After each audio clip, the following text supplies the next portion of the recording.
الحمد لله رب العالمين نحمده ونستعينه ونؤمن به ونتوكل عليه ونعوذ بالله من شرور أنفسنا ومن سيئات أعمالنا من يهده الله فلا مضل له ومن يضلل فلا هادي له أشهد أن لا إله إلا الله وحده لا شريك له وأشهد أن محمدا عبده ورسوله أرسله بالهدى ودين الحق ليظهره على الدين كله ولو كره المشركون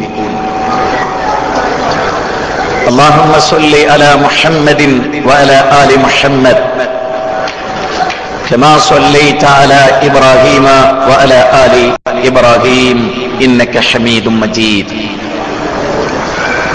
اللهم بارك على محمد وعلى آل محمد كما باركت على إبراهيم وعلى آل إبراهيم إنك حميد مجيد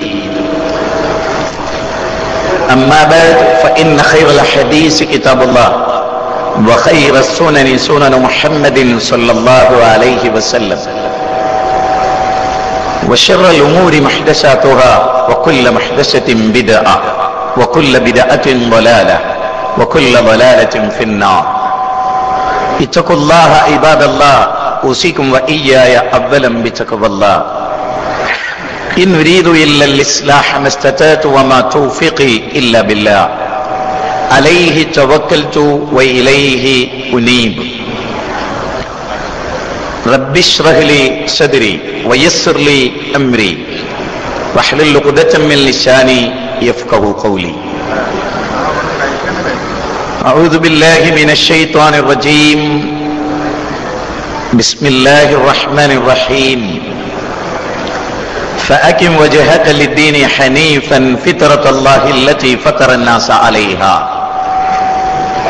لا تبديل لخلق الله ذلك الدين القيم ولكن أكثر الناس لا يعلمون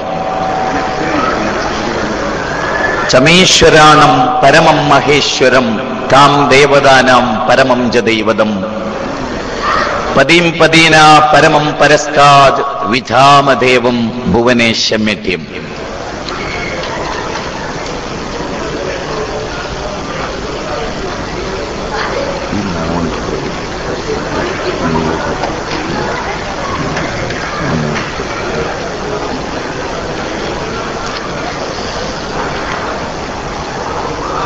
ഈ മഹത്തായ ആദർശ പ്രഭാഷണ സമ്മേളനത്തിന്റെ ആദരണീയനായ അധ്യക്ഷൻ, വേദിയിൽ ഉപവിഷ്ടരായിട്ടുള്ള പ്രഗത്ഭരായ നേതാക്കന്മാരെ, പണ്ഡിതന്മാരെ,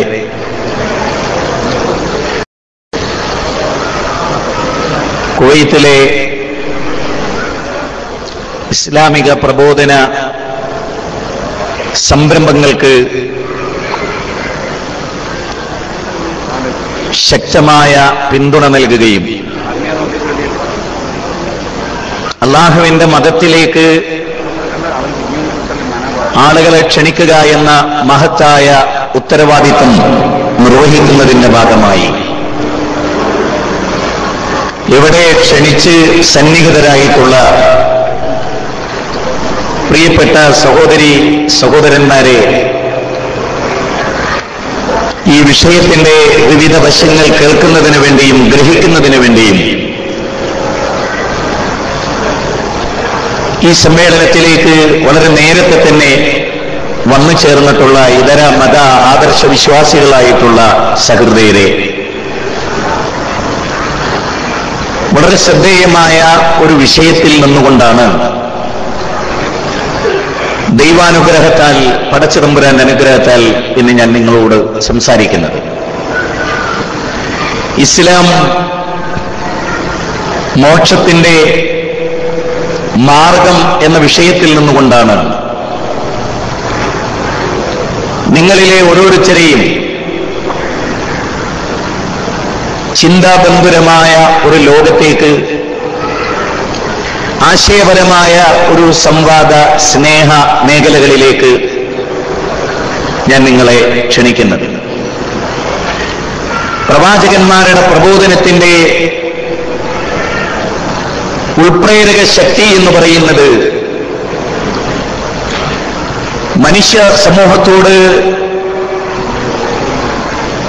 അവരുടെ ഹൃദയത്തിന്റെ അന്തരാളങ്ങളിൽ നിന്ന് പ്രകടമായി വന്നിട്ടുള്ള ഗുണകാംക്ഷയാണ്, സ്നേഹമാണ്.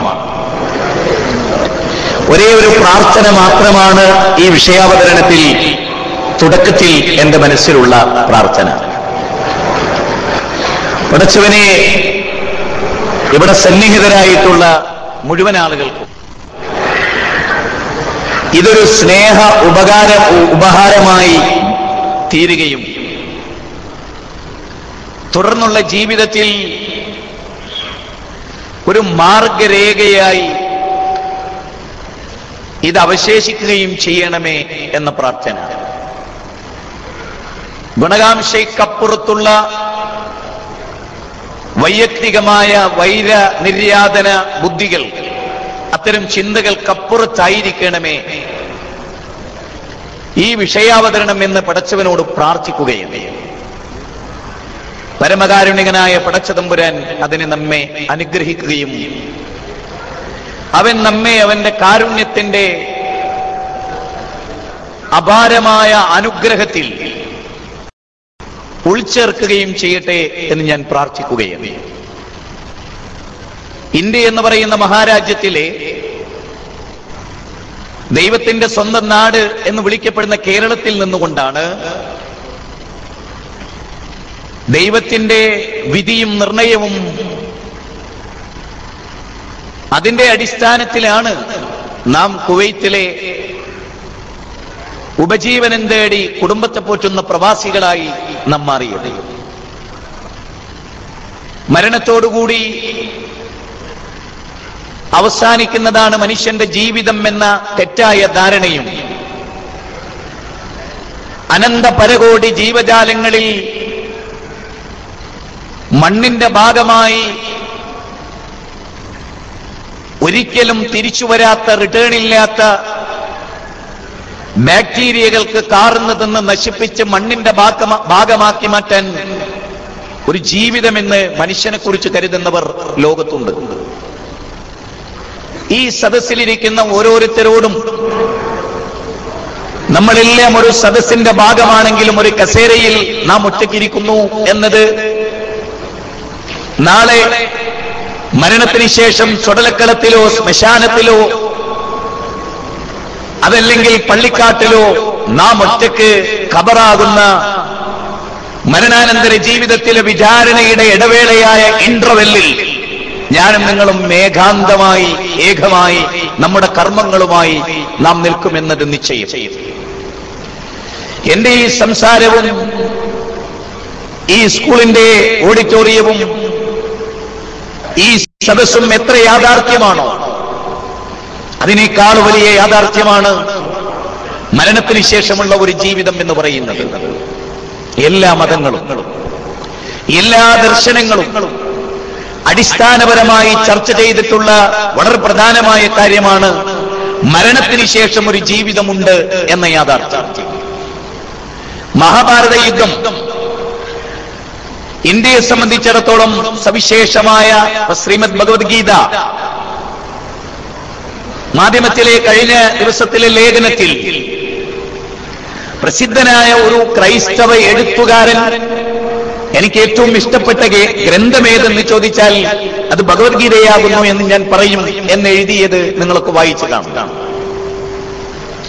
ഭഗവത്ഗീതയിൽ 2-ാം അധ്യായത്തിലെ 2-ാമത്തെ ശ്ലോകത്തിൽ യുദ്ധം ചെയ്യാതെ പകച്ചു നിന്ന അർജുനനോട് ഇത് ധർമാധർമ്മ യുദ്ധമാണെന്നും ഈ ധർമ്മയുദ്ധത്തിൽ കുടുംബമോ സുഹൃത്തുക്കളോ സഹപ്രവർത്തകരോ വേണ്ടപ്പെട്ടവരോ ഗുരുനാഥന്മാരോ പരിഗണനീയരല്ല, മറിച്ച് ധർമ്മത്തിനാകുന്ന പ്രാധാന്യമെന്ന് ശ്രീകൃഷ്ണൻ അർജുനനെ പഠിപ്പിക്കുന്ന ഭാഗമാണ് ഭഗവത്ഗീതയുടെ 2-ാം അധ്യായത്തിലെ 2-ാമത്തെ വചനം. വീണ്ടും പകച്ചു നിന്ന അർജുനനോട് രണ്ടാമത്തെ ദ്വിതീയ അധ്യായത്തിലെ 37ാമത്തെ ശ്ലോകത്തിൽ ഹദോവ പ്രാപ്സസി സ്വർഗം ചിദോവ ബോക്ഷസേ മഹീം തസ്മാ ദുത്തിഷ്ഠ കൗന്ദേയ യുദ്ധായ കൃതനിക്ഷയ അലയോ അർജുന അലയോ കുന്തിപുത്ര ഹദോവ പ്രാപ്സസി സ്വർഗം ചിദോവ ബോക്ഷസേ മഹീം തസ്മാ ദുത്തിഷ്ഠ കൗന്ദേയ യുദ്ധായ കൃതനിക്ഷയ അലയോ അർജുന കുന്തിപുത്ര നീ പകച്ചു നിൽക്കേണ്ടവനല്ല, ആകുലപ്പെടേണ്ടവനല്ല, ബന്ധപ്പെട്ടവരുടെ മഹത്വത്തെക്കുറിച്ച് സംസാരിച്ച് കാലം കഴിക്കേണ്ടവനല്ല. നീ ഏറ്റെടുക്കുന്നതും നീ ഇവിടെ ചെയ്യാൻ പോകുന്നതും ധർമ്മത്തിനു വേണ്ടിയുള്ള മഹായുദ്ധത്തിലാണ്. അതുകൊണ്ട് തന്നെ ഹദോവ പ്രാപ്സസി സ്വർഗം, ഈ യുദ്ധത്തിൽ നീ കൊല്ലപ്പെട്ടാൽ നീ പ്രാപിക്കുന്നത് സ്വർഗമാണ്. യഥാർത്ഥ മോക്ഷസങ്കല്പം എന്ന് പറയുന്നത് സ്വർഗപ്രവേശനമാണ്. വേദഗ്രന്ഥങ്ങളെല്ലാം അടിസ്ഥാനപരമായി ചർച്ച ചെയ്തിട്ടുള്ള സ്വർഗനരകങ്ങൾ എന്ന അതിമഹത്തായ കാഴ്ചപ്പാടിൽ നിന്നുകൊണ്ടാണ് മനുഷ്യ വിമോചന ദർശനത്തെ സംബന്ധിച്ചുള്ള എന്റെ സംസാരം ഇവിടെ രൂപപ്പെടുക. നമ്മളോട് ചോദിച്ചിട്ടല്ലല്ലോ, നമ്മളോട് പറഞ്ഞിട്ടല്ലല്ലോ, നാം ആരും ഇച്ഛിച്ചിട്ടല്ലല്ലോ ഈ ഭൂമുഖത്തേക്ക് നമ്മൾ വന്നത്. ആണോ? നമ്മുടെ ആരുടെയെങ്കിലും അഭീഷ്ടങ്ങളെ, താല്പര്യങ്ങളെ, അംബീഷൻസുകളെ മുൻനിർത്തിക്കൊണ്ടല്ല യഥാർത്ഥത്തിൽ ഈ ഭൂമുഖത്തേക്ക് മാതാവിന്റെ ഉദരത്തിൽ നിന്ന് നാം പുറത്തു വന്നിട്ടുള്ളത്. അല്ല, വല്ലാഹു അഖ്റജകും മിൻ ബുതൂനി ഉമ്മഹാതികും ലാ തഅലമൂന ശൈഅ. ഖുർആനിലെ 16ാം അധ്യായം 78ാമത്തെ വചനമാണ്. മാതാവിന്റെ ഗർഭപാത്രത്തിൽ നിന്ന് ഏതൊരു മനുഷ്യ കുഞ്ഞും ഭൂമുഖത്തേക്ക് ഭൂജാതനാകുന്നത് ലാ തഅലമൂന ശൈഅ, ഒന്നും അറിയാത്തവരായി. നിങ്ങളുടെ പ്രതീക്ഷകൾ, നിങ്ങളുടെ ആഗ്രഹങ്ങൾ, നിങ്ങളുടെ കാഴ്ചപ്പാടുകൾ അതൊന്നും മുൻനിർത്തിയല്ല ഈ ഭൂമുഖത്തേക്ക് നിങ്ങൾ ഭൂജാതരാകുന്നത് എന്ന് അല്ലാഹു പറയുന്നു. നാളെ നമ്മളോട് ചോദിച്ചിട്ടല്ല, നമ്മളോട് പറഞ്ഞിട്ടല്ല, നമ്മൾ അറിഞ്ഞിട്ടല്ല, നമ്മുടെ ആഗ്രഹങ്ങളുടെ സമസ്ത പൂർത്തീകരണങ്ങളും നടന്നിട്ടല്ല നമ്മൾ ഈ ഭൂമുഖത്തിന് അപ്രത്യക്ഷമാകുന്നത് എന്ന ഗൗരവമായ ചിന്തയിൽ നിന്നുകൊണ്ടാണ് ഇസ്ലാം മോക്ഷത്തിന്റെ മാർഗം എന്ന വിഷയം ഞാൻ അവതരിപ്പിക്കുന്നത്. ഇമ്മാനുവൽ കാൻ, ലോകപ്രസിദ്ധനായ Immanuel Kant, gift of God, ദൈവത്തിന്റെ സമ്മാനമാണ് ജർമ്മനിക്ക് ഇമ്മാനുവൽ കാൻ എന്ന് ലോകം വിലയിരുത്തിയ ഇമ്മാനുവൽ കാൻ മരണാനന്തര ജീവിതത്തിന്റെ മൗലികതയെ സംബന്ധിച്ച്, അനിവാര്യതയെ സംബന്ധിച്ച്, മനുഷ്യരുടെ ഈ ലോകത്തിലെ നീതിന്യായ വ്യവസ്ഥകളെ എല്ലാം മുന്നിൽ നിർത്തി മരണത്തിന് ശേഷമുള്ള ഒരു ജീവിതത്തെക്കുറിച്ച് ഇമ്മാനുവൽ കാൻ ചർച്ച ചെയ്യുന്നുണ്ട്. കേരളത്തിലെ വളരെ ഫേമസ് ആയ, അറിയപ്പെട്ടിട്ടുള്ള നീതിയുടെ ലോകത്ത് മഹാകാവലാളായി പലപ്പോഴും പരിചയപ്പെടുത്തുന്ന വി.ആർ. കൃഷ്ണയ്യർ മരണാനന്തര ജീവിതം എന്ന് പറഞ്ഞ് പ്രൗഢമായ ഒരു ഗ്രന്ഥം രചിച്ചിട്ടുണ്ട്. നിങ്ങൾ വായിച്ചിട്ടുണ്ടോ എന്ന് എനിക്കറിയില്ല. ഞാൻ പല ആവർത്തി വായിച്ചു. അതൊരു ഒരുപാട് അനുഭവങ്ങളാണ്. മരിച്ചവർ സംസാരിക്കുന്നു, മരിച്ചവർ പ്രത്യക്ഷപ്പെടുന്നു, മരണാനന്തര ജീവിതത്തിൽ അനുഭവങ്ങൾ ഉണ്ടാകുന്നു. വി.ആർ. കൃഷ്ണയ്യർ മരണാനന്തര ജീവിതത്തെക്കുറിച്ച് ഗൗരവ ചിന്തിച്ചിട്ടുള്ള ആളാണ്. ഓരോ കാലഘട്ടത്തിലെ ചിന്തകന്മാരും മരണത്തിന് ശേഷമുള്ള ഒരു ജീവിതത്തിന്റെ അനിവാര്യതയും അതുണ്ടോ ഇല്ലേ എന്നെല്ലാം ചർച്ച ചെയ്തിട്ടുണ്ട് എന്ന വസ്തുത നമ്മൾ അറിയേണ്ടതുണ്ട്. അവിടെയാണ് മരണത്തിന് ശേഷം ഒരു ജീവിതമുണ്ടെങ്കിൽ, മരണത്തിന് ശേഷം ഒരു ജീവിതമുണ്ടെങ്കിൽ ആ ജീവിതത്തിലെ രക്ഷയും ശിക്ഷയും വളരെ പ്രാധാന്യമാണല്ലോ. ആ ജീവിതത്തിലെ രക്ഷയാണ് രക്ഷ, ആ ജീവിതത്തിലെ പരാജയമാണ് പരാജയം, ആ ജീവിതത്തിലെ വിജയമാണല്ലോ തീർച്ചയായും. അങ്ങനെയൊരു ലോകമുണ്ടെങ്കിൽ അനിവാര്യമായി ഉണ്ടാകേണ്ടത്, അതിൽ ഏറ്റവും പ്രധാനമായി എനിക്ക് തോന്നിയിട്ടുള്ള അത്ഭുതകരമായ ഒരു പോയിന്റ്, ലോകത്തിൽ മരണാനന്തര ജീവിതം ശക്തിയുക്തം ബാധിച്ച ഒരു മഹാവ്യക്തി, അത് മുഹമ്മദ് നബി സല്ലല്ലാഹു അലൈഹി വസല്ലമയാണ്. പ്രവാചകന്മാരുടെ പാതയൊക്കെ അതാണ്. ജീസസ് ക്രൈസ്റ്റ്, അതേ വാദമുള്ള യേശുക്രിസ്തു, അദ്ദേഹം പഠിപ്പിച്ച തത്വം അതാണ്. മരണാനന്തര ജീവിതത്തെക്കുറിച്ചാണ് ചർച്ച. ബൈബിളിലെ അനവധി വാചകങ്ങൾ ഈ മേഖലയിലൂടെ കടന്നുപോയാൽ നിന്റെ വലത് കൈ, നിന്റെ കൈ പാപം ചെയ്യാൻ കാരണമായാൽ നിന്റെ വലത് കൈ ഛേദിച്ചു കളയലാണ്. രണ്ട് കൈകളുമായി നരകത്തിന്റെ അഗ്നിജ്വാലകളുടെ ഭാഗമായി നീ തീരുന്നതിനേക്കാൾ നിനക്കുത്തമമായിട്ടുള്ളത് എന്ന മത്തായിയുടെ സുവിശേഷത്തിൽ, അതുപോലെ ബൈബിളിലെ വിവിധ വാചകങ്ങളിൽ നേലിച്ചു കാണുന്ന അത്ഭുത അപകടകരമായ വാക്കുകൾ. നിന്റെ കണ്ണുകൾ പാപം ചെയ്യാൻ കാരണമാകുന്നുവെങ്കിൽ നിന്റെ കണ്ണ് ചൂഴ്ന്നെടുത്ത് ദൂരെ കളയുക. രണ്ട് കണ്ണുകളുമായി നരകാഗ്നിയിൽ പോകുന്നതിനേക്കാൾ ഉത്തമം അതല്ലയോ എന്ന ചോദ്യത്തിൽ മരണത്തിന് ശേഷമുള്ള ഒരു ജീവിതത്തെക്കുറിച്ച് തന്നെയാണ് പരാമർശം. വേദഗ്രന്ഥങ്ങൾ, ലോകത്തിലെ മതഗ്രന്ഥങ്ങൾ, സെമിറ്റിക് മതങ്ങളുടെ പ്രമാണങ്ങൾ എല്ലാം മനുഷ്യരെ പഠിപ്പിച്ചിട്ടുള്ളത് മരണത്തിന് ശേഷമുള്ള ഒരു ജീവിതത്തെക്കുറിച്ചാണ്. ഒരു കാര്യം വളരെ പ്രസക്തമായി നാം അറിയേണ്ടതുണ്ട്. ജന്തുലോകവും മനുഷ്യനും തമ്മിലുള്ള അടിസ്ഥാനപരമായ വ്യത്യാസം. വലക്കത് കറംനാ ബനി ആദം, ആദം സന്തതികളെ നാം ആദരിച്ചിരിക്കുന്നു എന്ന ഖുർആനിന്റെ വചനം. ആദം സന്തതികൾ, ലോകത്തിലെ 714 കോടി ജനങ്ങളും ആദമിന്റെ മക്കളാണ്. അവരിൽ ബ്രാഹ്മണ, ക്ഷത്രിയ, ശൂദ്ര, വൈശ്യ ചിന്തകളില്ല, ജാതീയതയില്ല. ബെഞ്ചമിൻ മൊളോയിസിനെ പട്ടാപ്പകൽ വർണ്ണപെറിയൻ ഭരണകൂടം, ദക്ഷിണാഫ്രിക്കൻ ഭരണകൂടം തൂക്കിക്കൊന്നത് തൊലിയുടെ നിറത്തിന്റെ പേരിലായിരുന്നു. Nelson Mandela no easy walk to freedom എന്ന ഗ്രന്ഥത്തിൽ കാണാം 27 സംവത്സരങ്ങൾ വെള്ളക്കാരന്റെ കാരാഗ്രഹത്തിൽ കിടക്കേണ്ടി വന്നത് ഞാൻ നാട്ടുനടപ്പ് തെറ്റിച്ചത് പേരിലല്ല, വ്യഭിചാരം ചെയ്തതിന്റെ പേരിലല്ല, എന്റെ സ്കിന്ന് കറുത്തുപോയി. വിശുദ്ധ ഖുർആൻ ആ കാര്യം പറയുന്നത് ഇങ്ങനെയാണ്: യാ അയ്യുഹൽ ഇൻസാൻ മാ ഗററക ബിറബ്ബിക്കൽ കരീം അല്ലദീ ഖലഖക ഫസവ്വാക ഫഅദലക. അപാരമായ ഒരു വാക്കാണ്, ചിന്തനീയമാണ് ആ വാചകം. അല്ലയോ മനുഷ്യരെ, അപാരമായ ഒരു വിളി. അല്ലയോ മനുഷ്യരെ, എന്റെ പൊന്നുമക്കളെ എന്ന ഒരു മാതാവിന്റെ വിളിയിൽ സ്നേഹമാണ്, എല്ലാവരോടുമുള്ള തുല്യ പരിഗണനയാണ്. എന്റെ പൊന്നുമോൻ ഭാസ്കര എന്ന് അമ്മ വിളിക്കുമ്പോൾ മറ്റു മക്കൾക്കുണ്ടാകുന്ന മാനസിക സമ്മർദ്ദമല്ല ഇവിടെ. എന്റെ പൊന്നുമക്കളെ എന്ന മാതാവിന്റെ വിളിയിൽ, ഉമ്മയുടെ, അമ്മയുടെ, അച്ഛന്റെ വിളിയിൽ എത്ര മനോഹരമാണ്. എന്റെ പൊന്നു കുട്ടികളെ എന്നൊരു ഗുരുനാഥന്റെ വിളിയിൽ അത് തന്നെ. യാ അയ്യുഹൽ ഇൻസാൻ, അല്ലയോ മനുഷ്യരെ. ലോകത്തിന്റെ ഏതൊക്കെ കോണുകളിൽ മനുഷ്യരുണ്ടോ അവരെ എല്ലാം വിളിച്ചുകൊണ്ട് ഖുർആനിന്റെ ഒരു ചോദ്യം. അതല്ല, എന്ത് പറ്റി നിങ്ങൾക്ക്? അള്ളാഹുവിന്റെ ചോദ്യമാണ്. ഔദാര്യവാനായ, കാരുണ്യവാനായ, അല്ലേ, ആ സൃഷ്ടാവിന്റെ കാര്യത്തിൽ നിങ്ങളെ വഞ്ചിച്ചു കളഞ്ഞ കാര്യം എന്താണ്? അല്ലദീ ഖലഖക ഫസവ്വാക ഫഅദലക. എങ്ങനെയുള്ളവനാണ് നിങ്ങളുടെ രക്ഷിതാവ്? എങ്ങനെയുള്ളവനാണ് നിങ്ങളുടെ സൃഷ്ടാവ്? നിങ്ങളെ സൃഷ്ടിച്ചവൻ, നിങ്ങൾക്ക് രൂപകൽപ്പന ചെയ്തവൻ, നിങ്ങളെ ഡിസൈൻ ചെയ്തവൻ, നിങ്ങൾക്ക് ആകാര സൗഷ്ഠവം നൽകിയവൻ. എന്നിട്ട് ഖുർആൻ ഒരു പരാമർശം നടത്തി, ഫീ അയ്യി സൂറത്തിൻ മാ ശാഅ റകബക. നിങ്ങളുടെ ശരീരം അവനുദ്ദേശിച്ച വിധത്തിൽ നിറങ്ങളും വർണ്ണങ്ങളും നൽകിയവൻ നിങ്ങളെ സൃഷ്ടിച്ചു. കറുപ്പും വെളുപ്പും ചുമപ്പും എല്ലാം ഉൾക്കൊള്ളുന്ന മനുഷ്യൻ എന്ന ഈ മഹാപ്രതിഭാസത്തെ എല്ലാവരെയും സൃഷ്ടിച്ചത് ലോകത്തിന്റെ നാഥനാണെന്ന 82-ാം അധ്യായം 6, 7, 8 വചനങ്ങൾ. അറബിക്ക് അനറബിയെക്കാളും കറുത്തവന് വെളുത്തവനേക്കാളും യാതൊരു പ്രത്യേകതയുമില്ല. ഇല്ലാ ബിത്തഖ്വ, ദൈവത്തെ ഭയപ്പെടുന്നത് വഴിയല്ലാതെ, സൂക്ഷ്മതാബോധത്താൽ നയിക്കപ്പെട്ട നെഞ്ചകമുള്ളവനല്ലാതെ ദൈവത്തിങ്കൽ പരിഗണിക്കപ്പെടില്ല എന്ന ഖുർആനിക വാചകത്തിന്റെ മാസ്മരികമായ ഒരു ലോകത്തേക്ക്.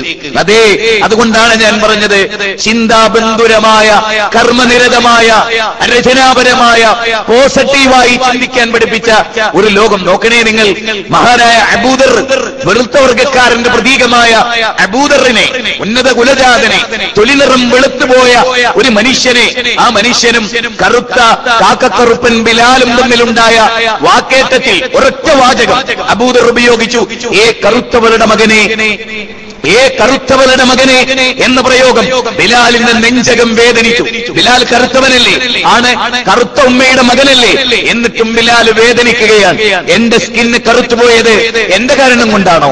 എന്റെ സ്കിന്ന് കറുത്തുപോയത് എന്റെ മാതാവിന്റെ കാരണം കൊണ്ടാണോ? ബിലാലിന്റെ നെഞ്ചകം വേദനിച്ചു. ബിലാൽ ഓടുകയാണ്. മാനവ വിമോചനത്തിന്റെ പടകാഹളം മുഴക്കി ലോക ചരിത്രത്തിൽ തുല്യതയില്ലാത്ത വിപ്ലവത്തിന് സാക്ഷ്യം വഹിച്ച, ലോകത്തിന്റെ മനുഷ്യന്റെ മനസ്സാക്ഷിയെ സ്വാധീനിച്ച മഹാരഥനായ പ്രവാചക ചക്രവർത്തിയുടെ സന്നിധാനത്ത് ബിലാലിന്റെ ദുഃഖം അണപൊട്ടിയൊഴുകി. കണ്ടടങ്ങളിൽ നിന്ന് കണ്ണുനീർ ധാരധാരയാ ഒഴുകി. ബിലാൽ മൊഴിഞ്ഞുവത്രേ, അള്ളാഹുവിന്റെ പ്രവാചകരെ, അബൂദർ എന്നെ കറുത്തവരുടെ മകനെ എന്ന് വിളിച്ചു. പ്രവാചകന് ചോദിക്കാമായിരുന്നു, ബിലാലെ, ശരിയല്ലേ ബിലാലെ അത്? നീ കറുത്തവനല്ലേ, കറുത്ത ഉമ്മയുടെ മകനല്ലേ, എന്താ ബിലാലെ അതിന്റെ തെറ്റ് എന്നല്ല പ്രവാചകന്റെ ചോദ്യം. അബൂദർ, അബൂദർ, താങ്കൾ ഇദ്ദേഹത്തെ കറുത്തവരുടെ മകനെ എന്ന് വിളിച്ചുവോ? ബിലാൽ പറഞ്ഞത് സത്യമാണോ അബൂദർ? അബൂദർ പറഞ്ഞു അതെ. ആ സമയത്ത് പ്രവാചകന്റെ വാക്കെന്താണെന്നറിയാമോ? അബൂദർ, താങ്കളിൽ ഇസ്ലാം പൂർത്തിയായിട്ടില്ല, ഇസ്ലാം പൂർത്തീകരിക്കപ്പെട്ടിട്ടില്ല. താങ്കളിൽ ജാഹിലിയത്തിന്റെ അജ്ഞതയുടെ കാലഘട്ടത്തിന്റെ അംശങ്ങൾ അങ്ങയുടെ ഹൃദയ തന്തുക്കളെ കറുപ്പിച്ചിട്ടുണ്ട് അബൂദർ, അതുകൊണ്ട് അത് മാറ്റണം. ഇത് കേൾക്കേണ്ട താമസം അബൂദറിന്റെ കവിളുകൾ മരുഭൂമിയിലേക്ക് താഴുകയാണ്. ബിലാൽ, ബിലാൽ, അഹങ്കാരത്തിന്റെ എന്റെ മനസ്സിനെ ആശ്വാസമേകാൻ എന്റെ കവിൾത്തരത്തിൽ നിന്റെ കറുത്ത കാലുകൊണ്ടൊന്ന് ചവിട്ടൂ ബിലാൽ എന്ന് പറയുന്ന ലോക ചരിത്രത്തിൽ തുല്യതയില്ലാത്ത മാനസികമായ പരിവർത്തനത്തിന്റെ പടപ്പാട്ട് പാടാൻ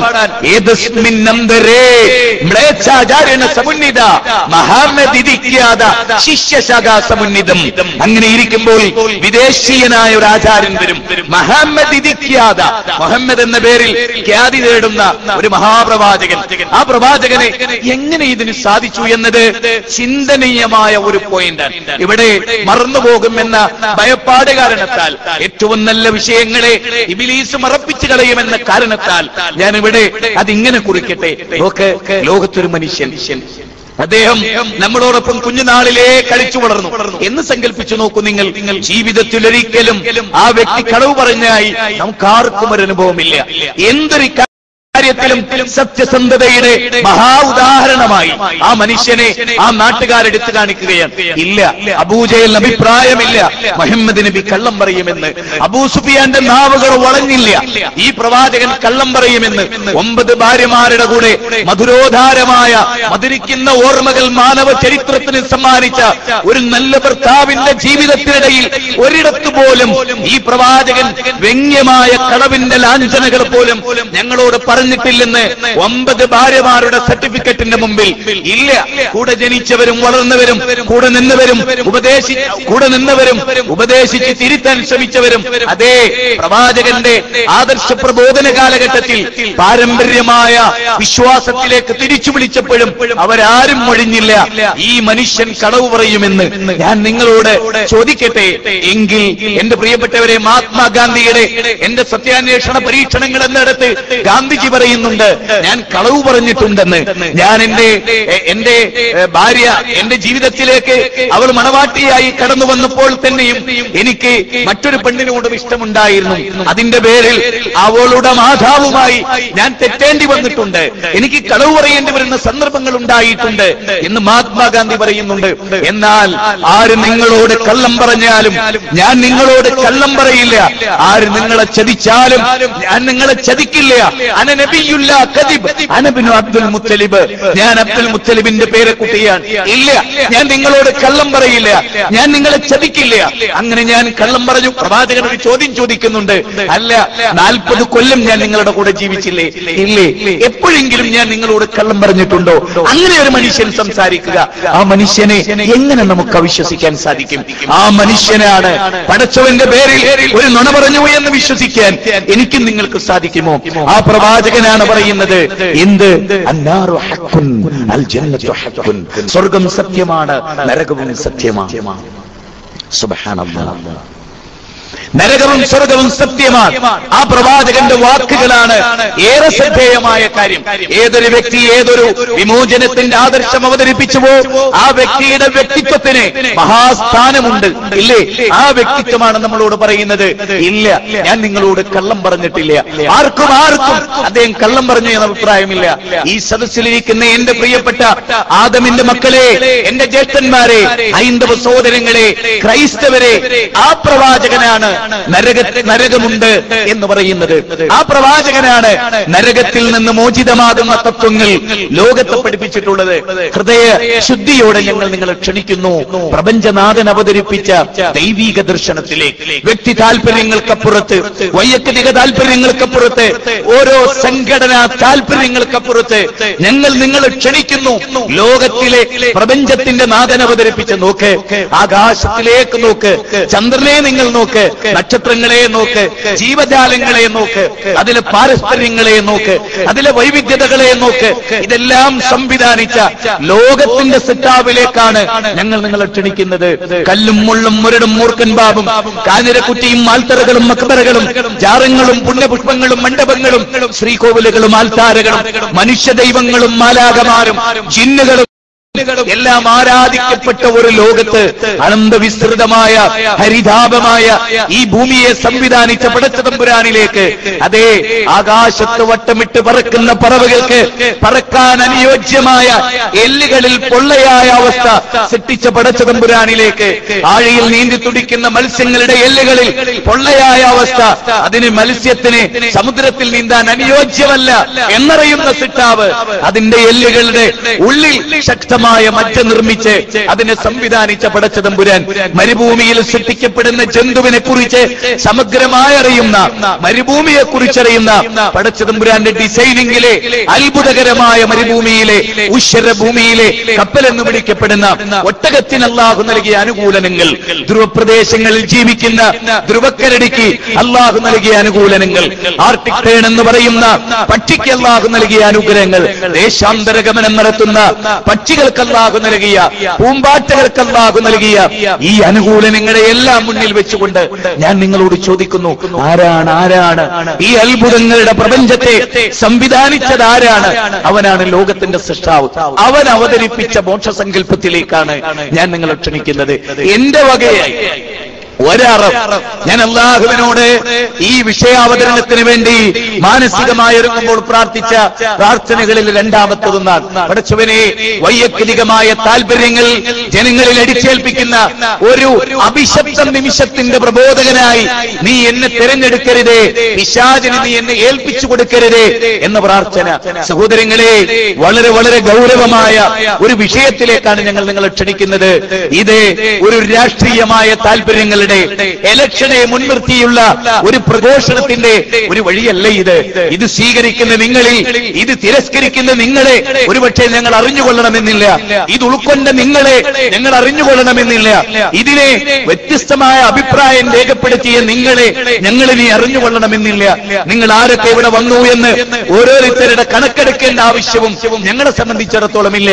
പക്ഷെ ഒരു കാര്യം, ഈ കുവൈറ്റിന്റെ 25 കൊല്ലക്കാലത്തിന്റെ നവോത്ഥാന സംരംഭങ്ങൾക്ക് സാക്ഷ്യം വഹിച്ച ഒരു മഹാപ്രസ്ഥാനത്തിന്റെ, അതേ ആ പ്രസ്ഥാനം നിങ്ങളെ ക്ഷണിക്കുകയാണ് ചിന്തയുടെ ഒരു ലോകത്തേക്ക്, മനുഷ്യന്റെ ജീവിതത്തിന് അർത്ഥത നൽകുന്ന, അർത്ഥപൂർണമായ വീണ്ടും വിചാരത്തിന് വക നൽകുന്ന അർത്ഥപൂർണമായ ഒരു ജീവിതത്തിലേക്ക് മടങ്ങാൻ ഞങ്ങൾ നിങ്ങളെ ക്ഷണിക്കുകയാണ്. ഞങ്ങളും നിങ്ങളും ഒന്നിച്ച് അണിചേർന്ന് ഈ മഹാപ്രപഞ്ചത്തിന്റെ നാഥനെ അറിയുന്ന ജീവിതത്തിന്റെ ധന്യമായ മുഹൂർത്തങ്ങളിലേക്കുള്ള പ്രയാണത്തിന് ഇതൊരു കളമായി, ഇതൊരു കളമൊരുക്കട്ടെ എന്ന പ്രാർത്ഥനയോടെ, എന്താണ് മോക്ഷം, എന്താണ് വിമോചനം, എന്തിൽ നിന്ന് എന്തിലേക്കാണ് മോക്ഷം, ഇത് വളരെ പ്രധാനമായ ചർച്ചയാണ്. പ്രൊഫറ്റ് മുഹമ്മദ് സ്വല്ലല്ലാഹു അലൈഹി വആലിഹി വഅസ്ഹാബിഹി വസല്ലമ തിരുമേനി അദ്ദേഹത്തിന്റെ വാക്കുകളായി, വിശുദ്ധ ഖുർആൻ അദ്ദേഹം ഒരു ജനതയുടെ മുമ്പിൽ പറഞ്ഞിട്ടുള്ള വാക്കുകളായി അല്ലാഹു അവതരിപ്പിച്ച ഖുർആനിലെ 40-ാം അധ്യായം സൂറത്ത് 40-ാം അധ്യായത്തിലെ ഒരു വചനമുണ്ട്, അതായത് സൂറത്ത് ഗാഫിറിലെ ഒരു വചനം, 41-ാമത്തെ വചനം.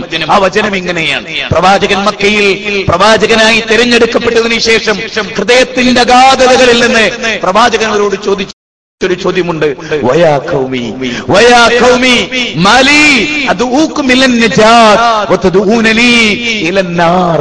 അല്ല ജനങ്ങളെ, എന്തായി പോയി നിങ്ങൾക്ക്? ഞാൻ അവതരിപ്പിച്ച വിഷയത്തോടെ എങ്ങനെ നിങ്ങൾക്ക് പുറംതിരിഞ്ഞു നിൽക്കാൻ കഴിയും? എന്റെ വ്യക്തിത്വത്തോടെ നിങ്ങൾക്ക് എങ്ങനെ പുറംതിരിഞ്ഞു നിൽക്കാൻ കഴിയും? 40 കൊല്ലം നിങ്ങൾ എന്നെ അല്ലമീൻ എന്ന് വിളിച്ചില്ലേ?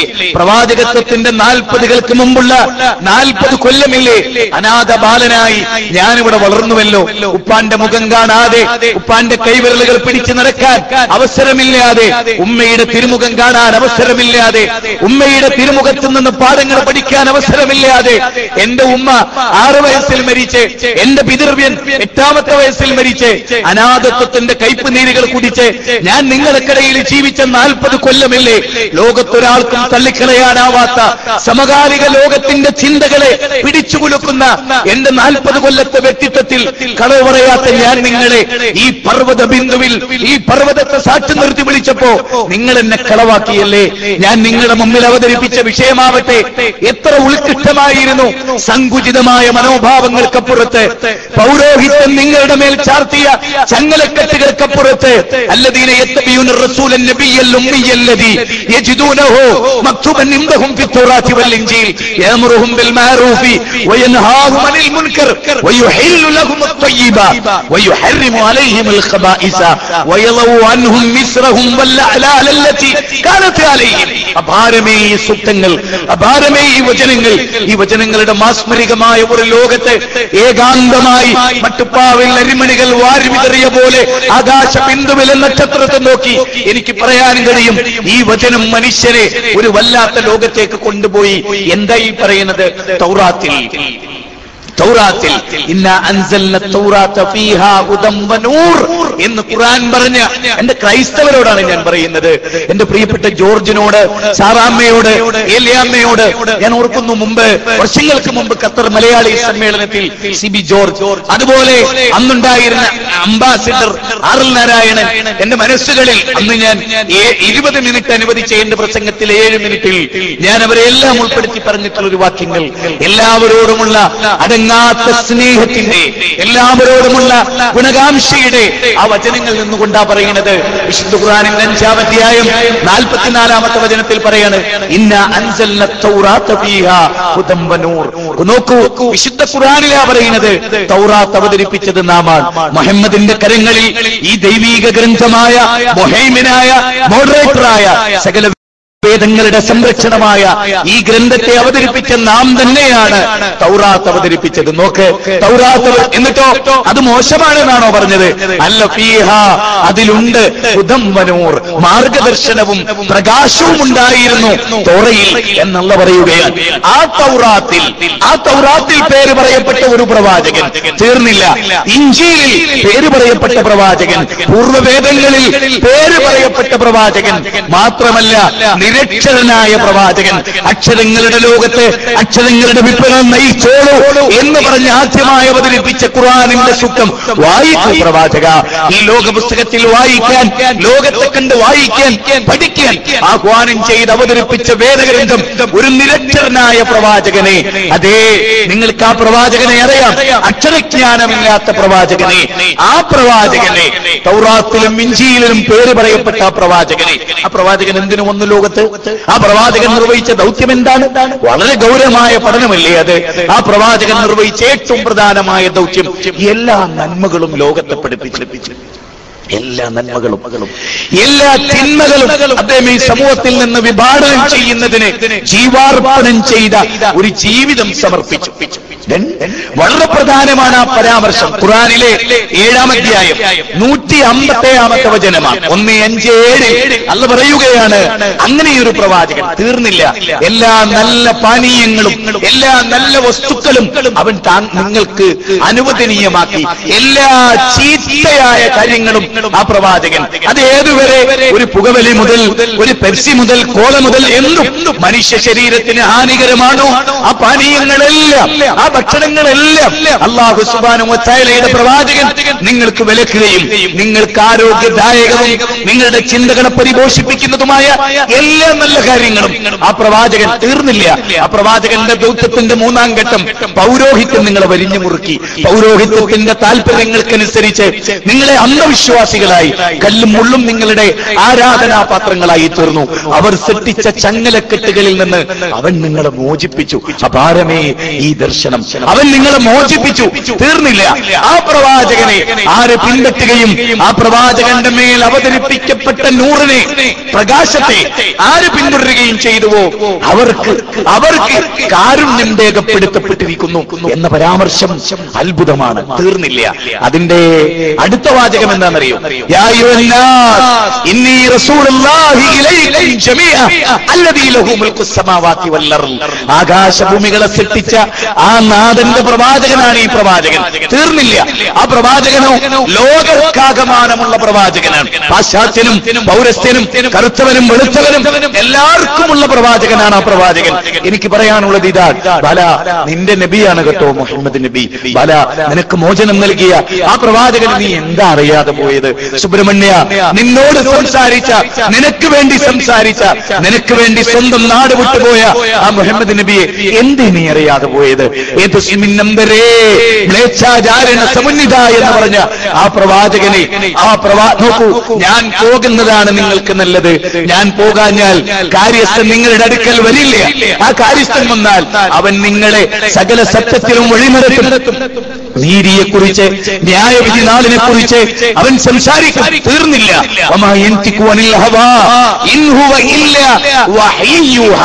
സ്വന്തമായി സംസാരിക്കുകയില്ല, വഹിയനുസരിച്ചല്ലാതെ എന്ന് ബൈബിളിൽ പറഞ്ഞ ആ പ്രവാചകൻ.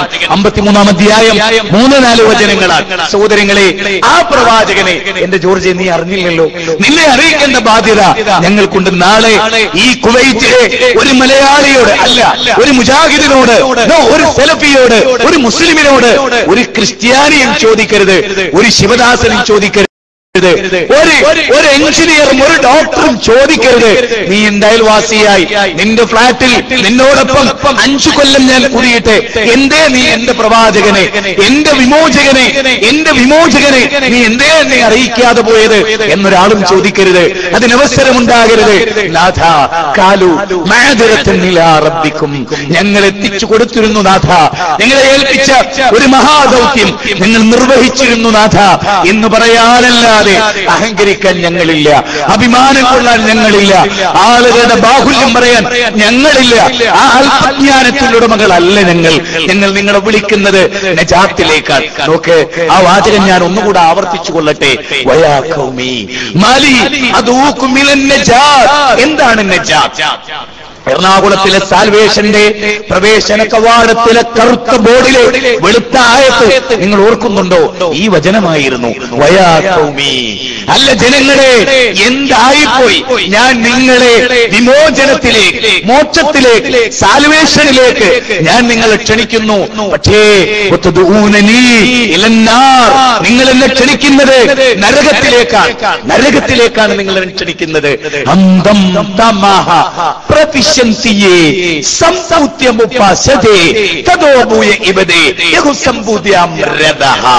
ഈശാവാശോപനിഷത്തിന്റെ 12-ാമത്തെ ശ്ലോകം എത്ര മനോഹരമാണ്. അന്തം തമഹ പ്രവിശന്തിയെ സംപൂത്യമുപാസതേ തദോബുയ ഇബദേ യഹുസംബുദ്യാംരദഹ. എന്റെ അർത്ഥം എന്താണെന്നറിയോ? ദൈവേതരരെ, പിതൃമാനവാദികളെ, ഇതര ശക്തികളെ, ദേവീദേവന്മാരെ ആരാധിക്കുന്നവർ ഘോരാന്ധകാരമായ നരകത്തിൽ പതിക്കുന്നു.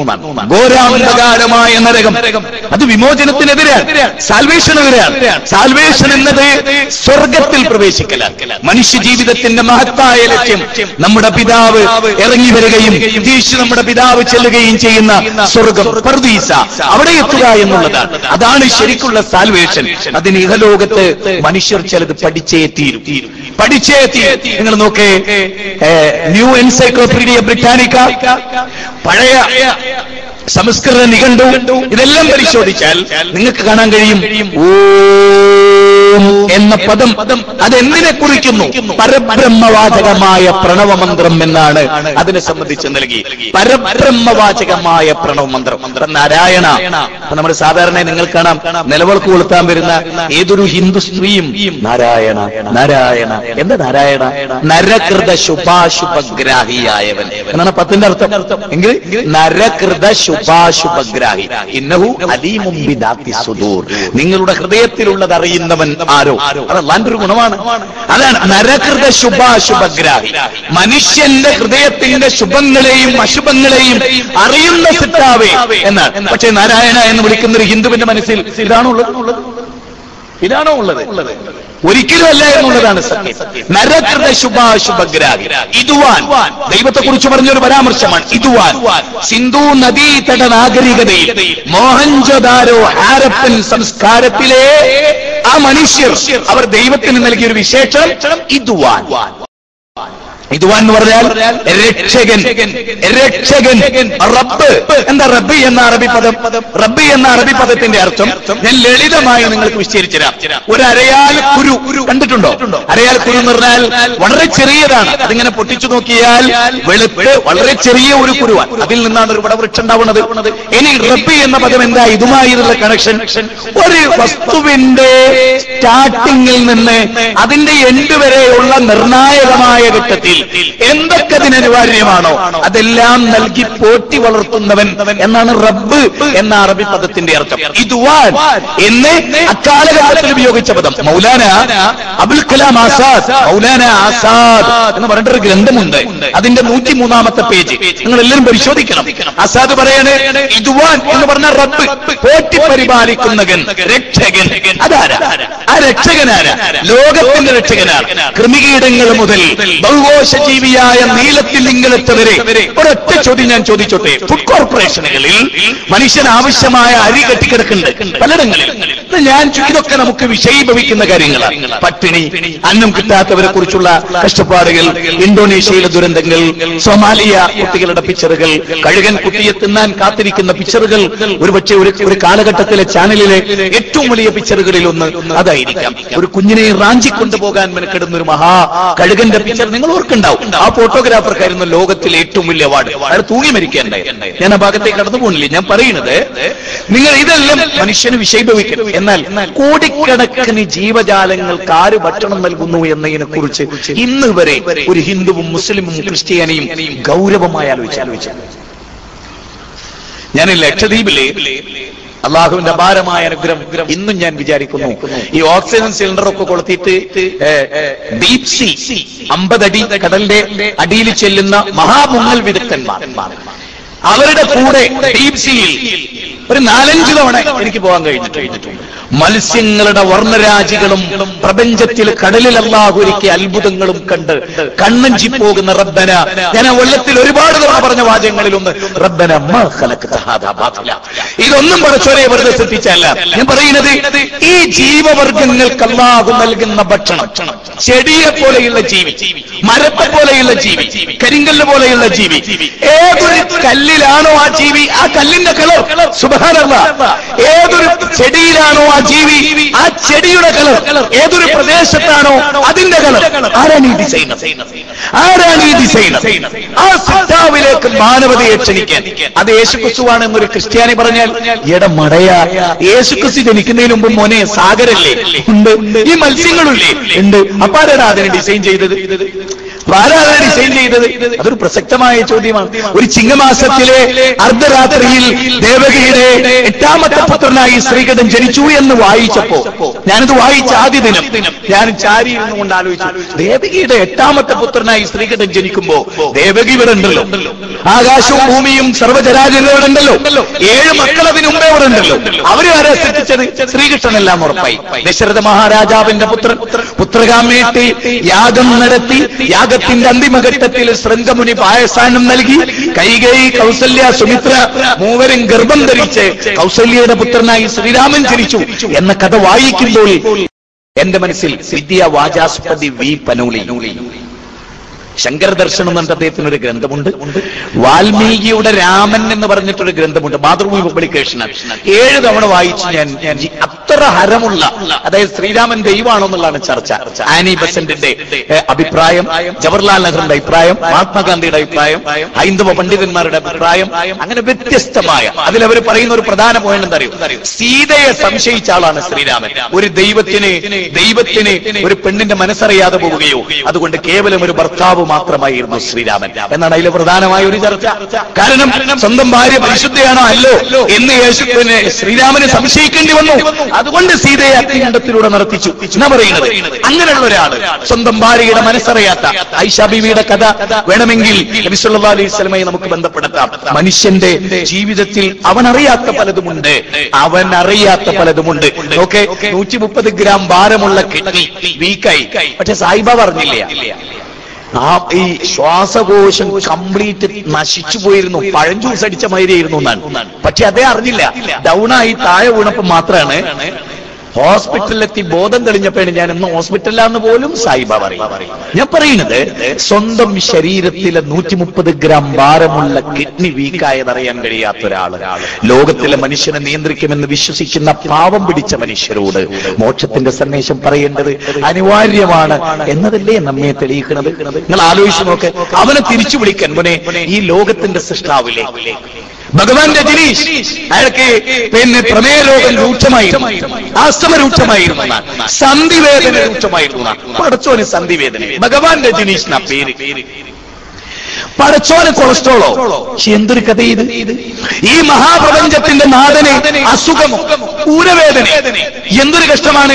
ലോകത്തിന്റെ സിട്ടാവിനെ പരിചയപ്പെടുത്തുന്നിടത്താണ് മോക്ഷസങ്കല്പാരം. പടച്ചവനുണ്ടോ? ആ പടച്ചവൻ പുരാൻ ആര്? അവരെ ആരാധിക്കുന്നിടത്ത് തുടങ്ങുന്നു മോക്ഷത്തിന്റെ പ്രധാനമായ ഭാഗം. ഇതാണ് ഇസ്ലാമിനെ സംബന്ധിച്ചിടത്തോളം കലവറയില്ലാതെ. ഇനി ഇതൊക്കെ പറയുമ്പോൾ നിങ്ങൾ വിചാരിക്കും ഇതൊരു അടിച്ചേൽപ്പിച്ചൊരു സംഭവമാണ്. ഒരിക്കലും നിങ്ങൾ ആരും വിചാരിക്കുന്നില്ല.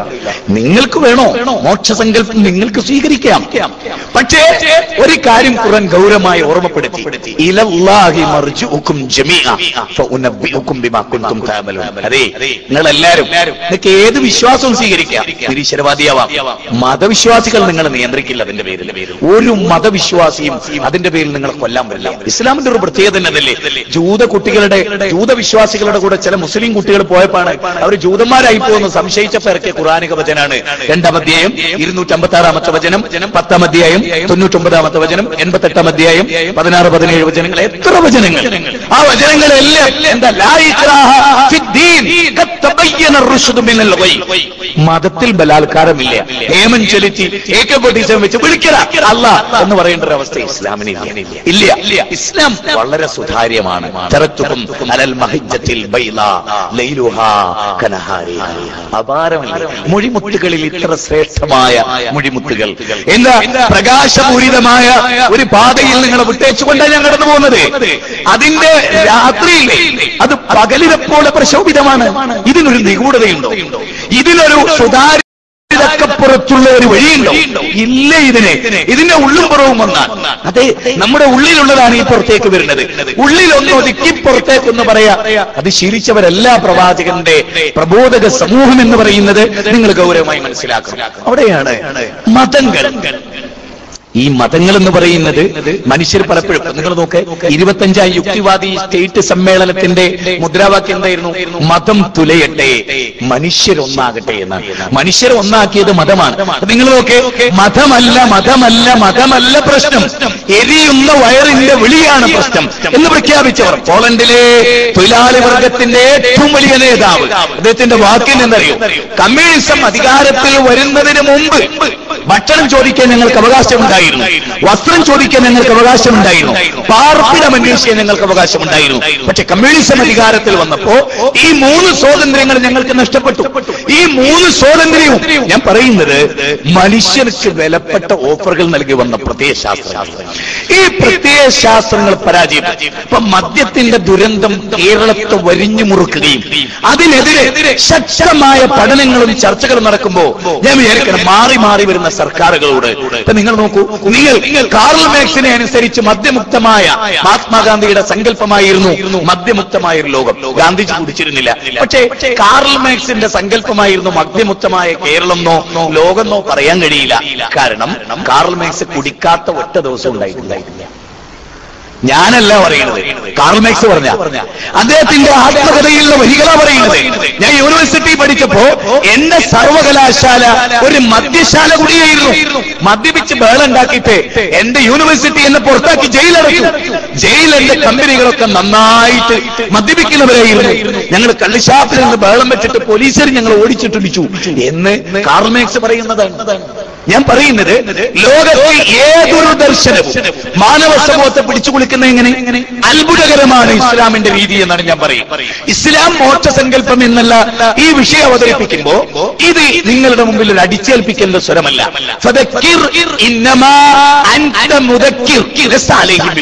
പ്രവാചക, താങ്കളൊരു ഉപദേശകനാണ്. അപ്പൊ നിങ്ങൾ നോക്കൂ, ഉപദേശത്തിന്റെ ഏറ്റവും വലിയ ഉദാഹരണം ഖുർആനിലെ 18-ാം അധ്യായം 5-ാമത്തെ വചനം എന്താ? അള്ളാഹ്ക്ക് കുട്ടിയുണ്ട് എന്ന് വാദിക്കുന്ന ക്രൈസ്തവരോട് നിങ്ങൾ പറയണം, നിങ്ങൾ ആ വാക്ക് പിൻവലിക്കണം. ദൈവം കല്യാണം കഴിച്ചിട്ടില്ല, ദൈവത്തിന് കുട്ടിയില്ല. ലം യലിദ് വലം യൂലദ്, പിതാവല്ല പുത്രനല്ല. അത് പറയണം നിങ്ങൾ ക്രൈസ്തവരോട്. നോക്കേ, 18-ാം അധ്യായത്തിലെ 5-ാമത്തെ സൂക്തം എന്താണ്? മുസ്ലിങ്ങളെ, നിങ്ങളുടെ പ്രബോധനത്തിന്റെ മർമ്മം ക്രൈസ്തവരുമായുള്ള സ്നേഹ സംവാദമാവണം. വല്ലാത്തൊരു വാക്കല്ലേ അത്? ക്രൈസ്തവരല്ലേ അത് പറയുന്നത്? ദൈവത്തിന് കുട്ടിയുണ്ട്, ദൈവത്തിന്റെ പുത്രനുണ്ട്. അല്ല പറയാം, അള്ളാഹ്ക്ക് ഏറ്റവും വെറുപ്പുള്ള വാക്ക്, പടച്ചവന് ഏറ്റവും വെറുപ്പുള്ള വാക്ക്, ലോകത്തിന്റെ സൃഷ്ടാവിന് ഏറ്റവും വെറുപ്പുള്ള വാക്ക് നിങ്ങൾ പറയരുത്. ദൈവം വിവാഹിതനല്ല, ദൈവത്തിന് കുട്ടിയില്ല, ദൈവത്തിന്റെ അടിമകളാണ് നിങ്ങൾ. അതാണ് ദൈവത്തിന്റെ അടിമകളാണ്. പിതാവ് പുത്രൻ എന്ന സങ്കല്പമില്ല ഇവിടെ. നിങ്ങൾ നോക്കൂ, വിശുദ്ധ ഖുർആനിൽ എന്ന പ്രയോഗം ഇല്ല. അത്ഭുതകരമാണ്. Miracle of the miracle. ഖുർആനിന്റെ അത്ഭുതങ്ങളിലെ ഏറ്റവും പ്രധാനമായ ഒരു വാക്ക് അതാണ്. പ്രവാചക തിരുമേനി ലോകത്ത് വന്ന് അദ്ദേഹത്തിന്റെ പ്രബോധനം ഉണ്ടായിരുന്ന കാലത്ത് അദ്ദേഹം അവതരിപ്പിച്ച ദൈവസങ്കല്പം എന്താ? ലോകത്ത് ഇന്ന് മതങ്ങൾ അവതരിപ്പിക്കുന്ന ദൈവസങ്കല്പം എന്താണ്? ഞാൻ പറഞ്ഞല്ലോ, ഇദ്വാൻ. വേറെ ഒരു പ്രയോഗം തന്നെ വേദകുൻ എന്ന പദമായിരുന്നു. മോഹൻജൊദാരോ ഹാരപ്പൻ സംസ്കാരത്തിൽ ജീവിച്ചിരുന്ന ആളുകൾ ദൈവത്തിന് പറഞ്ഞിരുന്ന മറ്റൊരു സവിശേഷത. വേദകുൻ എന്ന പദത്തിന്റെ അർത്ഥം ഉറക്കമില്ലാത്തവൻ, മഴക്കമില്ലാത്തവൻ, ഒരിക്കലും മഴങ്ങി ഉറങ്ങാത്തവൻ എന്നാണ് ആ പദത്തിന്റെ അർത്ഥം. ഇത് മൗലാന അബുൽ കലാം ആസാദ് അദ്ദേഹത്തിന്റെ പുസ്തകത്തിന്റെ 103-ാമത്തെ പേജിൽ മൗലാന ആസാദ് എന്ന് പറഞ്ഞൊരു ബുക്കുണ്ട്. അതിൽ അദ്ദേഹം പറയുന്ന വാക്കുകളാണ്. തീർന്നില്ല. പിന്നെ നിങ്ങൾക്കറിയാം, എ.ഡി. ഉസൽക്കർ എന്ന് പറയുന്ന വളരെ പ്രഗത്ഭനായ എക്സ്കവേഷൻ നടത്തിയ പ്രഗത്ഭനായ പണ്ഡിതനായിരുന്നു അദ്ദേഹം. അദ്ദേഹത്തിന്റെ പഠനങ്ങളിൽ ഏറ്റവും പ്രധാനമായി അദ്ദേഹം പറയുന്നത് യേശുക്രിസ്തു വരുന്നതിന്റെ 2000 വർഷങ്ങൾക്ക് മുമ്പ് നടന്നിട്ടുള്ള മോഹൻജൊദാരോ ഹാരപ്പൻ സംസ്കാരത്തിലെ എല്ലാം, അതായത് കുഴിച്ചെടുത്തിട്ട് അവിടെ ക്ഷേത്രാവശിഷ്ടങ്ങൾ ഉണ്ടായിരുന്നില്ല, അമ്പലത്തിന്റെ അവശിഷ്ടങ്ങൾ ഉണ്ടായിരുന്നില്ല. ഇനി ഏതെങ്കിലും ആരാധനാലയം എന്ന് തോന്നുന്ന എന്തെങ്കിലും ഉണ്ടായിരുന്നെങ്കിലും അവിടെ പിക്ചർ ഉണ്ടായിരുന്നില്ല, വിഗ്രഹങ്ങൾ ഉണ്ടായിരുന്നില്ല. ഏതെങ്കിലും ഒരു പ്രത്യേക ദൈവത്തെ ആരാധിച്ചതിന്റെ രൂപങ്ങളോ ഫോട്ടോകളോ പിക്ചറുകളോ ഒന്നും ഉണ്ടായിട്ടില്ല. ഇത് സൂചിപ്പിക്കുന്നത് അവർ ഏക ദൈവാരാധകരായിരുന്നു. മാത്രമല്ല, മോഹൻജൊദാരോ ഹാരപ്പൻ സംസ്കാരത്തിൽ ജീവിച്ചിരുന്ന ലിപി ഉണ്ടല്ലോ, ആ കാലഘട്ടത്തിൽ അവർ ഉപയോഗിച്ച ലിപി, അത് വായിക്കപ്പെട്ടിട്ടില്ല ഇന്ത്യയിലെ. അത് വായിക്കാൻ നന്നേ പരിശ്രമിച്ചു. ചില ആളുകളൊക്കെ ചിലത് അവകാശപ്പെട്ടു എന്നതല്ലാതെ ചരിത്രത്തിൽ കൃത്യമായ ഒരു പഠനം അതിന്റെ ലിപികളുമായി ബന്ധപ്പെട്ട് നടത്തിയിട്ടില്ല. കിട്ടിയത് തന്നെ ഞാൻ ഈ പറഞ്ഞ 2 കാര്യങ്ങൾ. ഒന്ന് ഇദ്വാൻ, മറ്റൊന്ന് വേദകുൻ എന്ന് പറയുന്ന ഈ 2 ശബ്ദങ്ങൾ.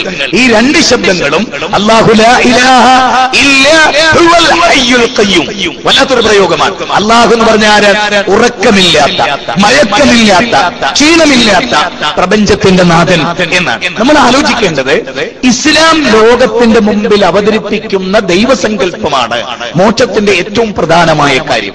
ദൈവത്തെ തിരിച്ചറിയാത്തവർ, ഈ ലോകത്തെ സൃഷ്ടിച്ച് പരിപാലിക്കുന്ന പടച്ചതമ്പുരാനെ തിരിച്ചറിയാത്തവർ, നിങ്ങൾ നോക്ക്, 23 ഡിഗ്രി, അതായത് 23 ഭൂമിയുടെ ചെരിവുണ്ടല്ലോ, ആ ചെരിവിൽ നിന്നുകൊണ്ട് ഹേമന്തവും ഗ്രീഷ്മവും വസന്തവും ഇതെല്ലാം മാറി മാറി വരുന്നതിന്റെ, സൂര്യനില്ലെങ്കിൽ സസ്യങ്ങൾ മുളയ്ക്കുമോ? ഫോട്ടോസിന്തസിസ് നടക്കുമോ? സൂര്യനില്ലെങ്കിൽ ഈ ലോകത്തിലെ എന്തെങ്കിലും നടക്കുമോ? രാവുണ്ടാകുമോ? പകലുണ്ടാകുമോ? ചെടികൾ മുളയ്ക്കുമോ? അത് ഭക്ഷണത്തിനുള്ള അവസ്ഥകൾ ഉണ്ടാകുമോ? ഈ സൂര്യനെ സൃഷ്ടിച്ച പടച്ചതമ്പുരാൻ മനുഷ്യവാസം ഈ ഭൂമുഖത്ത് ഉണ്ടാകുന്നതിന് മുമ്പ് സൂര്യനെയും ചന്ദ്രനെയും നക്ഷത്രങ്ങളെയും സംവിധാനിച്ച ഒരു മഹാസംവിധായകൻ. നിങ്ങൾ നോക്ക്, കെ പരമേശ്വരൻ പിള്ള എന്ന് പറയുന്ന വളരെ പ്രഗത്ഭനായ ഹൈന്ദവ ദാർശനികൻ. അദ്ദേഹം ഹിന്ദുധർമ്മ പരിചയം എന്ന് പറഞ്ഞിട്ടൊരു ബുക്ക്, ഒരു നീലച്ചട്ടയുള്ള ഇത്ര പോന്ന ഒരു ബുക്ക്. ആ ബുക്ക് ശ്രീരാമകൃഷ്ണ മഠം, പുറനാട്ടുകര, തൃശൂർ എന്ന അഡ്രസ്സിൽ, മേൽവിലാസത്തിൽ കുരുക്ഷേത്ര ബുക്ക് സ്റ്റാളിലൊക്കെ ചെന്ന നിങ്ങൾക്ക് കിട്ടുന്ന ഒരു പുസ്തകമാണ്. അതിലെ 21ാമത്തെ അധ്യായം 148ാമത്തെ പേജ് 3ാമത്തെ പാരഗ്രാഫ് 1-2 വരികൾ. അതിൽ കെ പരമേശ്വരൻ പിള്ള പറയുകയാണ്, ഒരു ദേവിക്കും ഒരു ദേവനും സ്വന്തമായി കഴിവില്ല. അടിവരയിട്ട് മനസ്സിലാക്കേണ്ട പോയിന്റാണ്. സ്വന്തമായി കഴിവില്ല. ഏതെങ്കിലും ഒരു ദേവി ദേവനെ ഒരു പുൽക്കൊടി നീക്കണമെങ്കിൽ പോലും സാക്ഷാൽ പ്രപഞ്ചത്തിന്റെ നാഥൻ കഴിവ് കൊടുക്കണം. ഇത് കെ പരമേശ്വരൻ പിള്ള എഴുതിയ ഹിന്ദുധർമ്മ പരിചയം എന്ന പുസ്തകത്തിലുള്ള കാര്യമാണ്. ഞാൻ നിങ്ങളോട് ചോദിക്കുന്നത്, ഒരു ദേവിക്കും ദേവനും സ്വന്തമായി കഴിവില്ലെന്നും ഒരു പുൽക്കൊടി നീക്കണമെങ്കിൽ പോലും ദൈവം കഴിവ് കൊടുക്കണമെന്നുമാണെങ്കിൽ ആ ദൈവത്തോട് ചോദിച്ചാൽ പോരെ? ആ ദൈവത്തോട് തേടിയാൽ പോരെ? ഈ കഴിഞ്ഞ ഒരു മാസത്തിലധികമായി കായംകുളത്ത് വെച്ച് 3 പ്രബല മതങ്ങളുടെ പണ്ഡിതന്മാർ പങ്കെടുത്തൊരു പ്രോഗ്രാമിലേക്ക് ഈ ഉള്ളവനെയും ക്ഷണിച്ചു. അതില് ആദ്യമായി ക്രൈസ്തവ സമൂഹത്തിന്റെ പ്രതിനിധിയായി ഫാദർ കോശിയാണ് ആദ്യമായി സംസാരിച്ചത്. അദ്ദേഹം സംസാരിച്ച തുടക്കത്തിൽ തന്നെ നമ്മളെല്ലാം, അദ്ദേഹത്തിന്റെ പ്രസംഗമാണ് ഞാൻ പറയും, നമ്മളെല്ലാം ഒരേ ഒരു ദൈവത്തിന്റെ മക്കളാകുന്നു. ക്രിസ്ത്യാനികൾ സാധാരണ അങ്ങനെ പറയും, ദൈവത്തിന്റെ മക്കളാകുന്നു, ഒറ്റ ദൈവമേ നമുക്കുള്ളൂ എന്ന് അദ്ദേഹം പ്രസംഗിച്ചു. അതിനുശേഷം ഹിന്ദുമതത്തെ പ്രതികരിച്ചുകൊണ്ട് അശ്വിനി ദേവ് പ്രസംഗിക്കുകയുണ്ടായി. ഞങ്ങൾ 2-3 പരിപാടിക്ക് ഒന്നിച്ച് പങ്കെടുത്തിട്ടുണ്ട്. അദ്ദേഹവുമായി യോജിക്കുകയും നല്ല സ്നേഹത്തോടെ തന്നെ ഞങ്ങൾ പലതവണ ഉണ്ടായിട്ടുണ്ട്. ഞാൻ പറയുന്നത്, അദ്ദേഹം പറഞ്ഞു നമ്മുടെ ഏകദൈവത്തിന്റെ അടിമകളാണ്, മനുഷ്യരാണ്. ഞാൻ ചോദിച്ചു, പ്രസംഗത്തിലൊക്കെയും ഏകദൈവമാണ്, ലോകത്തിനൊറ്റ ദൈവമേ ഉള്ളൂ എന്ന് പറയുകയും ഏതേത് ശക്തികളെയും ആരാധിക്കുകയും ചെയ്യുന്ന എന്തിനാണ് പിന്നെ നിങ്ങൾ രണ്ടുപേരും? ആ ദൈവത്തെ ആരാധിച്ചാൽ പോരെ? ഒറ്റ ദൈവമേ ഉള്ളൂ എന്ന് നിങ്ങൾ പറയും. ആ ദൈവത്തെ ആരാധിക്കാൻ എന്തുകൊണ്ട് നിങ്ങൾ മറന്നു? ഇവിടെ പക്ഷപാതിത്വമില്ലാത്ത ഒരു ചിന്ത, ലോകത്തിന് സൂര്യനെ ചൂണ്ടിക്കാണിച്ച് ഇതിനെ സൃഷ്ടിച്ചൊരു സൃഷ്ടാവുണ്ടെന്ന് പറയുമ്പോൾ അത് കക്ഷിത്വമാണെന്ന് പറയാൻ എങ്ങനെ നിങ്ങൾക്ക് സാധിക്കും? ഹൃദയം തുറന്ന് കാണിക്കുമ്പോഴും ചെമ്പരത്തിപ്പൂവെന്ന് പറയാനുള്ള സങ്കുചത്വം നിങ്ങൾക്ക് എങ്ങനെ ഉണ്ടാകുന്നു? അത് വളരെ പ്രധാനമാണ്. ലോകത്തിന്റെ സൃഷ്ടാവിലേക്കാണ് ക്ഷണം. ഹിന്ദുവിനെയും മുസ്ലിമിനെയും ക്രിസ്ത്യാനിയെയും ജൈനനെയും ബൗദ്ധനെയും മതമുള്ളവനെയും ഇല്ലാത്തവനെയും സൃഷ്ടിച്ച പ്രപഞ്ചത്തിന്റെ നാഥനിലേക്കാണ് ക്ഷണം. ആ പ്രപഞ്ചനാഥന്റെ ആദർശത്തിലേക്കാണ് നിങ്ങളുടെ ക്ഷണം. ഏതൊരു പ്രപഞ്ചനാഥന്റെ സൂര്യന്റെ കിരണങ്ങളാണോ നിങ്ങൾ സ്വീകരിച്ചത്? ഏതൊരു പ്രപഞ്ചനാഥന്റെ ചന്ദ്രന്റെ നിലാവലകളാണോ നിങ്ങൾ ആസ്വദിച്ചത്? ഏതൊരു സൃഷ്ടാവിന്റെ വായുവാണോ നിങ്ങൾ ശ്വസിച്ചത്? ആ നാഥന്റെ ദർശനത്തിലേക്ക് എന്തൊരു വശവാദിത്വം ആണോ? അങ്ങനെ ഒരു വശവാദിത്വത്തിന്റെ ദർശനമാണോ അത്? ആർക്കാണ് അഥവാ ഇത് ചിന്തിക്കാൻ കഴിയാത്തത്?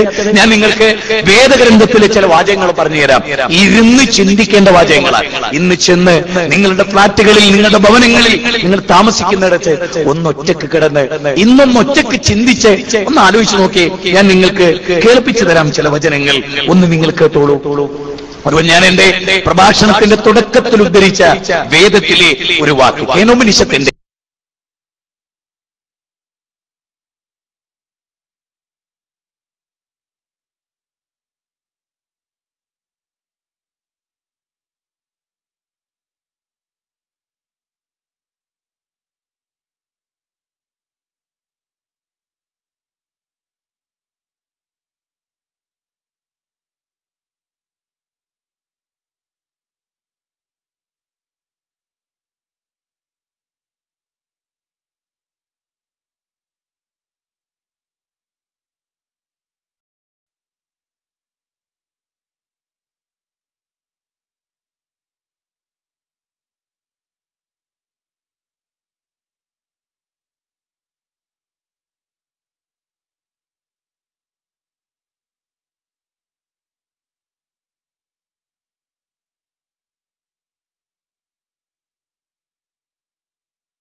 അസ്സലാമു അലൈക്കും വറഹ്മത്തുള്ളാഹി. എന്താണ് ബൈലക്സ് പ്രോബ്ലം ആണോ? 2 റൂമിലും ലൈവ് വന്നിരുന്നവര് DC ആയതാണ്. ഹലോ സഹോദരന്മാരെ, ബൈലക്സ് പ്രോബ്ലം ആണോ? അതെ, 2 റൂമിലും പോയി ലൈവ് വന്നത്. 2 റൂമിലും ലൈവ് പോയി. 2 റൂമിലും ലൈവ് വന്നോണ്ടിരുന്നവര് പോയി. ഓക്കെ, സുധീർ മൈക്കെടുത്തു.